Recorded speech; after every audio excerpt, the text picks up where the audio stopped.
बिस्मिल्लाहिर्रहमानिर्रहीम अस्सलाम वालेकुम। इजहार की दुनिया में खुश आमदीद। अच्छा, आज की वीडियो में मैं 3 इंपॉर्टेंट टॉपिक्स कवर करने जा रहा हूँ। तो अगर आप मिडल ईस्ट से हैं या पाकिस्तान से हैं तो ये वीडियो आपके लिए इंपॉर्टेंट हो सकती है। पहले मैं टॉपिक्स बता देता हूँ ताकि आप डिसाइड कर लें कि आपने वीडियो एंड तक देखनी है कि नहीं देखनी।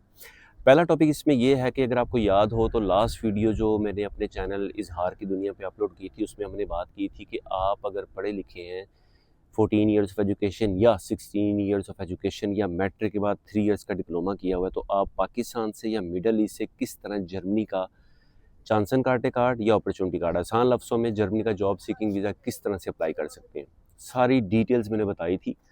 नंबर 2 इसमें मैं ये बताऊंगा अगर किसी भी वजह से आप इस कार्ड को लिए अप्लाई नहीं कर सकते, कोई पैसों का मसला है या कोई और मसला है, तो उसका सोल्यूशन भी है अगर आप यूरोप आना चाह रहे हैं तो। नंबर 3 मैं ये बताऊंगा कि आजकल आपने खबरें सुनी होंगी टिकटॉक पर, डिफरेंट चैनल्स पर, कि स्वीडन ने वीज़े ओपन कर दिए हैं, इसकी हकीकत क्या है। और एंड पे फिर आपको ये बताऊंगा कि आप कितनी आसानी से विजिट वीज़ा पे निकल के यहाँ पर आ सकते हैं और अपनी टीआरसी अप्लाई कर सकते हैं। तो पहले टॉपिक की तरफ चलते हैं। अगर आपको याद हो लास्ट वीडियो में हमने बात की थी कि आप किस तरह से अप्लाई करते हैं, तो उसकी मुझे जितनी क्यूरीज आई थी ना, जर्मनी का अपॉर्चुनिटी कार्ड है वो सारी मिडल ईस्ट से आई थी। अब उसमें मुझे तकरीबन 8 से 10 ऐसे सीवी मौसूल हुए जिसको मैंने देख के साफ बताया कि आपके चांसेस नहीं है। तो कुछ क्लाइंट्स इसमें नाराज़ भी हो गए कि आप सीधा-सीधा कह रहे हैं आपके चांसेस नहीं है। भाई देखिए, नो डाउट कि मेरा मकसद आपके लिए आसानियाँ पैदा करना है, आपको बताना है कि आप किस तरह से यहाँ पर आ सकते हैं, लेकिन साथ हकीकत भी बतानी है कि भई आपके चांसेस कितने हैं। ये नहीं है कि नज़र आ रहा है कि इसके चांस नहीं है, मैं फिर भी कहूँ ठीक है आप आएँ, मैं आपकी फ़ाइल तैयार करता हूँ और आप जमा करवाएँ। अपने पैसे लेके साइड पे हो जाऊँ, आपका वीज़ा रिफ्यूज़ हो या लगे मुझे उससे कोई गर्द नहीं है, लेकिन नहीं, मैंने आपकी फ़ाइल देखने के बाद, आपको सारा गाइड करने के बाद हकीकत बतानी है कि भाई इतने चांसेस हैं आपके, ठीक है? तो फिर आप अप्लाई करेंगे। अब उसमें जो सीवी है मैं आपसे वो डिस्कस करना चाह रहा हूँ। देखिए, होता ये है कि हम लोग जब पाकिस्तान में मैट्रिक करते हैं ना, तो मैट्रिक के बाद घर वालों का प्रेशर होता है कि आपने एफएससी करनी है, प्री इंजीनियरिंग या प्री मेडिकल। बड़े शौक से हम उसमें एडमिशन ले लेते हैं। अब जब एफएससी में हमारे इंजीनियरिंग या मेडिकल में नंबर्स नहीं आते तो हम क्या करते हैं, आगे बीकॉम पे चले जाते हैं, मतलब हम अपना ट्रैक चेंज कर लेते हैं। एफएससी प्री इंजीनियरिंग की, आगे हमने बीकॉम कर लिया और बीकॉम के बाद आगे फिर हमने एमए इंग्लिश कर लिया। इसको कहते हैं रेलिवेंसी। अगर आपके एकेडमिक बैकग्राउंड में रेलिवेंसी नहीं है तो फिर आपके चांसेस थोड़े कम हो जाते हैं। और ये बात याद रखें, अगर मैंने कहा है ना कि चांसेस कम हो जाते हैं तो इसका ये मतलब नहीं है मैंने कोई हदीस कह दी है, ठीक है। हो सकता है कि मेरे कहने के बावजूद आपका वीज़ा लग जाए, लेकिन जो फैक्ट्स एंड फिगर हमने देखे हैं, जिन लोगों की फाइल्स रिसीव होने के बाद उड़ी हैं, उस बेस पे मैं अपना एक्सपीरियंस आपके साथ शेयर कर रहा हूँ, ठीक है। तो अगर तो आपकी रेलिवेंसी नहीं है तो आपके चांसेस कम हैं, लेकिन इसका मतलब ये नहीं है कि आप अप्लाई नहीं कर सकते, आप फिर भी अप्लाई कर सकते हैं जर्मनी का जो जॉब सीकिंग वीज़ा या अपॉर्चुनिटी कार्ड है।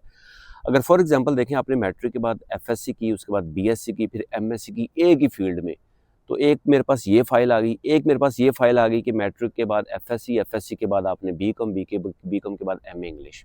तो मैं कहूँगा कि यार ये फाइल जो है इसके चांसेस ज़्यादा हैं, ठीक है। अगर आपकी रेलिवेंसी है तो आप जम के अप्लाई करें, रेलिवेंसी नहीं है तो फैक्ट्स को सामने रखते हुए अप्लाई करें कि चांसेस कम है, अगर मेरा वीज़ा ना लगा तो मेरे कितने पैसों का नुकसान होगा। अगर वो जो आपको डज़ लगनी है वो बर्दाश्त कर सकते हैं तो आप अप्लाई करें, नहीं कर सकते तो ना करें। अब दूसरी बात ये आ जाती है कि आपका फॉर एग्ज़ाम्पल वो लोग जो मिडल ईस्ट में हैं या पाकिस्तान में, वो कहते हैं कि हमारी क्या कहते हैं, एकेडमिक बैकग्राउंड जो है वो तो बड़ा अप टू द मार्क है, मतलब रेलेवेंट है सारा थ्रू आउट, लेकिन मसला ये है कि हमारे पास पैसे नहीं है, या फॉर एग्ज़ाम्पल हमसे आइट्स नहीं हो रहा। कुछ लोग पहले ही माइंड बना लेते हैं कि आइट्स नहीं होना, ठीक है, तो जिन्होंने माइंड बना लिया ना उनका वाक़ई नहीं होना। किसी के पास पैसे नहीं है, किसी के पास आइट्स नहीं है, तो उसका सॉल्यूशन क्या है? उसका सॉल्यूशन बड़ा आसान है। देखिए, जब एक दर बंद होता है ना तो ऊपर वाला आपके लिए 100 दर उधर दूसरे भी खोल देता है। एक ही दर पे बार-बार टक्कर ना मारें कि मैंने यहीं से अंदर जाना है, ठीक है? ठीक है, मतलब कहने का ये है कि आपने नाउम्मीद नहीं होना। इंशाल्लाह आपके पास ऐसे रास्ते हैं, मैं आपको गाइड करूँगा, आप आसानी से निकल सकते हैं। अब फॉर एग्ज़ाम्पल अगर आप अपॉर्च्युनिटी कार्ड के लिए नहीं अप्लाई कर सकते, आप पहले मिडल ईस्ट वाले सुन लें, अगर आप वहाँ पर हैं, और पाकिस्तान वाले भी साथ ही सुन लें अगर आप वहाँ पर भी हैं। आपका बैंक अकाउंट ओपन है ना, अगर पिछले 6 से 8 माह से, 6 से 8 माह में आपका बैंक अकाउंट ओपन है और आप कहीं जॉब कर रहे हैं, आपकी जो सैलरी है वो अगर 1 लाख या 1,20,25 हज़ार के दरमियान है, आपके अकाउंट में आ रही है हर महीने, तो आप आराम से यूरोप के कुछ कंट्रीज़ हैं वहाँ का विज़िट वीज़ा अप्लाई कर सकते हैं, उनकी रेशो बड़ी अच्छी है।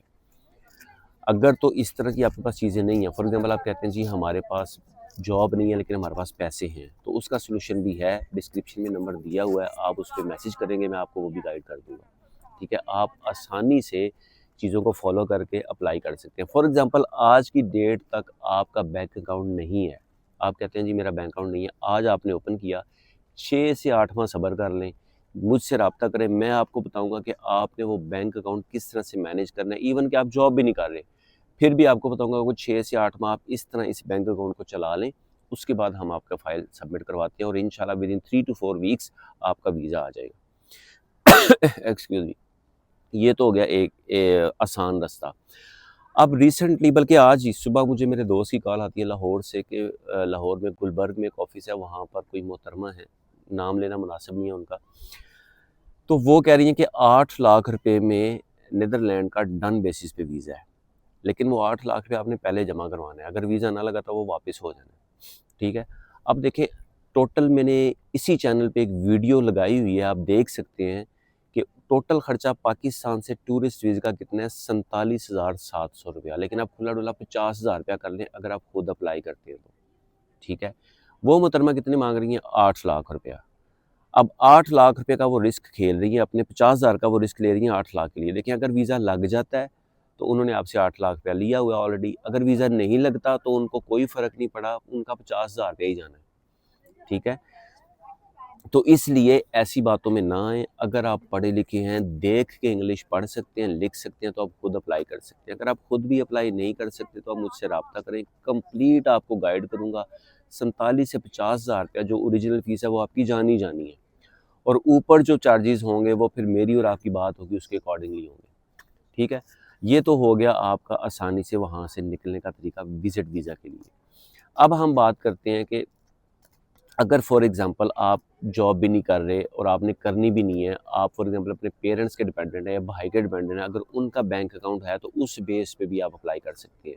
अब बैंक अकाउंट में आपका बैलेंस कितना होना चाहिए? पिछली वीडियो में मैंने आपको बताया था 8 से 10 लाख रुपया, ठीक है? 8 से 10 लाख रुपया आपके पास होना चाहिए।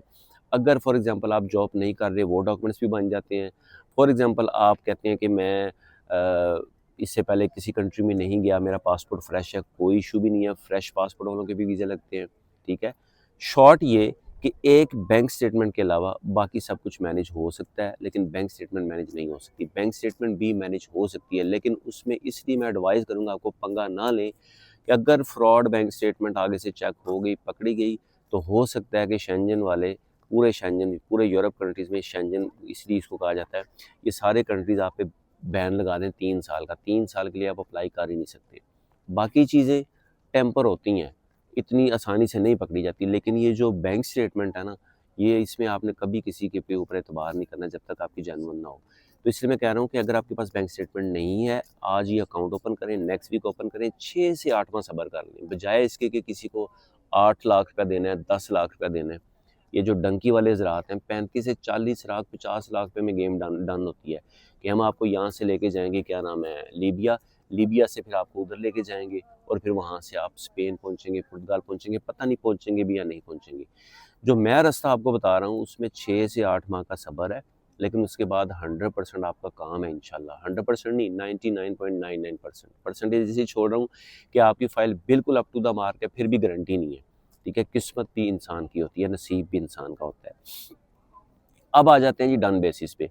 अब बहुत से लोग ऐसी अप्रोच कर रहे हैं कि भई आपकी फॉर एग्ज़ाम्पल 2 लाख रुपया फ़ीस है, 1.5 लाख रुपया फ़ीस है, तो आप हमसे 5 लाख रुपया ले लें, लेकिन डन बेसिस पे करें। मतलब हमारा वीज़ा लगा तो हम पैसे देंगे, अगर वीज़ा ना लगा तो पैसे नहीं देंगे। तो उसका सॉल्यूशन क्या है? उसका सॉल्यूशन फिर ये है कि आप अगर डन बेसिस के ख्वाहिशमंद हैं, फॉर एग्ज़ाम्पल यूरोप आना चाह रहे हैं, मैं कहता हूँ ठीक है जी 5 लाख में डन करते हैं। वीज़ा लगा तो पैसे लेंगे, ना लगा तो नहीं लेंगे। उसके लिए फिर आपको अपनी प्रोफ़ाइल शेयर करनी होगी। आप कौन हैं? आप क्या करते हैं? आपकी लास्ट 6 से 8 माह की बैंक स्टेटमेंट कितनी है? उसको देखते हुए फिर हम लोग डिसाइड करते हैं, हाँ, ये केस लेना चाहिए, नहीं लेना चाहिए। उसके अकॉर्डिंगली फिर ये डिसाइड होगा। तो मेरा मशवरा तो ये है कि डन बेसिस से बचें क्योंकि उसमें पैसे ज़्यादा लगते हैं आपके क्योंकि मैं हूँ या कोई और कंसल्टेंट हो। सीधी-सी बात है उसने रिस्क लेना है। क्योंकि उसको पता है अगर वीज़ा लगा तो मुझे पैसे मिलने हैं, ना लगा तो नहीं मिलने। ठीक है? तो इसलिए खुद अप्लाई करें। इसी चैनल पे एक वीडियो अपलोड हुई है कि आप पाकिस्तान से या मिडिल ईस्ट से किस तरह से अप्लाई कर सकते हैं। टोटल खर्चा तकरीबन 40 से 50 हज़ार के दरमियान है, इससे ज़्यादा नहीं है। अब ये तो हो गया कि आपने डन बेसिस पे आना है कि वैसे आना है। अब आ जाते हैं कि आजकल देखें सोशल मीडिया है, अपने पाकिस्तानी चैनल्स, न्यूज़ चैनल्स ने और बताइए कि स्वीडन ने वीज़े ओपन कर दिए हैं। स्वीडन ने कोई वीज़े ओपन नहीं किए, किसी की बातों में ना आए। स्वीडन के वीज़े पहले भी ओपन थे, आज भी ओपन है। फ़र्क सिर्फ पहले क्या था, अब क्या था, ये मैं आपको बता देता हूँ। पहले ये था कि पाकिस्तान से कोई स्टूडेंट वीज़ा अप्लाई करता था, विज़िट वीज़ा अप्लाई करता था, जॉब सीकिंग वीज़ा अप्लाई करता था, तो इस्लामाबाद एम्बेसी ऑपरेशनल नहीं थी। वो क्या करते थे, वो कहते थे जी आप बायोमेट्रिक्स के लिए फ़लाँ कंट्री में जाएँगे, अफ्रीका का कोई कंट्री है या फॉर एग्ज़ाम्पल दुबई, कहीं भी जाके आप अपनी फ़ाइल सबमिट करवाएँगे। अब लोग क्या करते थे, वो कहते थे यार फॉर एग्ज़ाम्पल 15 लाख रुपया टोटल खर्चा आ रहा है, एग्ज़ाम्पल दे रहा हूँ, इससे ज़्यादा आता है स्टूडेंट वीज़ा का खर्चा। तो वो क्या करते थे, अगर हम जमा करवाते हैं तो फिर हम दुबई जाएँगे या फॉर एग्ज़ाम्पल अफ्रीका की किसी कंट्री में जाएँगे, एथियोपिया जाएँगे, तो 4 से 5 लाख रुपया हमारा वो भी खर्चा हो जाना। तो इससे बेहतर है कि हम अभी वेट कर लेते हैं, जब तक एम्बेसी ऑपरेशनल नहीं होती हम अप्लाई नहीं करते। अब क्या हुआ है कि इस्लामाबाद में एम्बेसी ऑपरेशनल हो गई है।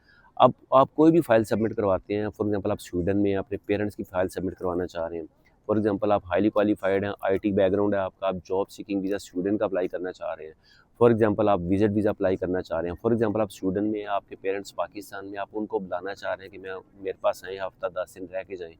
तो ये सारी चीज़ें अब क्या होगी, जो भी डॉक्यूमेंट्स होंगे वो इस्लामाबाद एम्बेसी में जमा होंगे। एम्बेसी में नहीं जमा होंगे, वीएफएस में जमा होंगे, लेकिन एम्बेसी डिसाइड करेगी।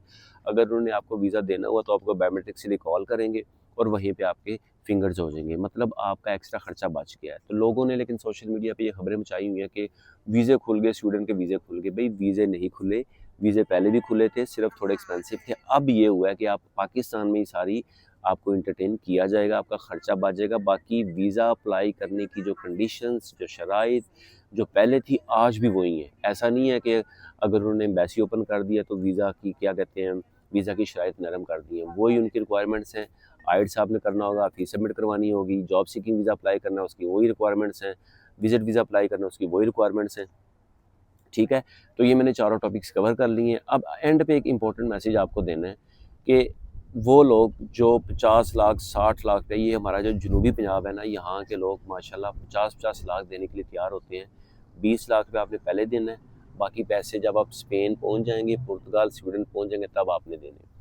तो अगर आप किसी ऐसे शख्स को जानते हैं, तो वैसे मैं कहता नहीं हूँ कि वीडियो को शेयर करें या लाइक करें, मर्ज़ी आपकी है। ठीक है? अगर किसी ऐसे शख्स को जानते हैं तो प्लीज़ ये वीडियो उस तक ज़रूर पहुँचाएँ। अगर आप चिट्टे अनपढ़ हैं, आपको अलिफ बे भी नहीं आती, आप 50 लाख रुपए देने के लिए अगर तैयार हैं ना, तो एक दफ़ा मुझसे रब्ता करें। मैं वही 50 लाख रुपए आपका सेव करूँगा और आपको टोटल 2 से 3 लाख रुपए में इंशाल्लाह यहाँ पर पहुँचाऊँगा। सिर्फ 6 से 8 माह आपने मेरी इंस्ट्रक्शंस पे अमल करना है, बस। आपको बताऊँगा बैंक अकाउंट फलाँ बैंक में जाके ओपन करें और इस तरह से इसको चलाते जाएँ। 6 से 8 माह जब हो जाएँगे, उसके बाद आपका विज़िट वीज़ा अप्लाई होगा। आप इंशाल्लाह इज़्ज़त के साथ जहाज़ में बैठ के प्रोटोकॉल के साथ आएँगे और फिर आगे की गेम आपको बात कुछ लोगों को पता है, कुछ लोगों को बाद में बताएँगे कि जब आप स्पेन, पुर्तगाल यहाँ पहुँच जाते हैं तो फिर आगे आपका वो जो विज़िट वीज़ा है किस तरह से कन्वर्ट होगा और आप यहाँ पर सुकून से रह सकते हैं। अब तक के लिए इतना ही, इंशाल्लाह मिलते हैं एक नेक्स्ट वीडियो में, एक नई इन्फॉर्मेशन के साथ। जहाँ रहें खुश रहें, दुआओं में याद रखें। अल्लाह हाफ़िज़।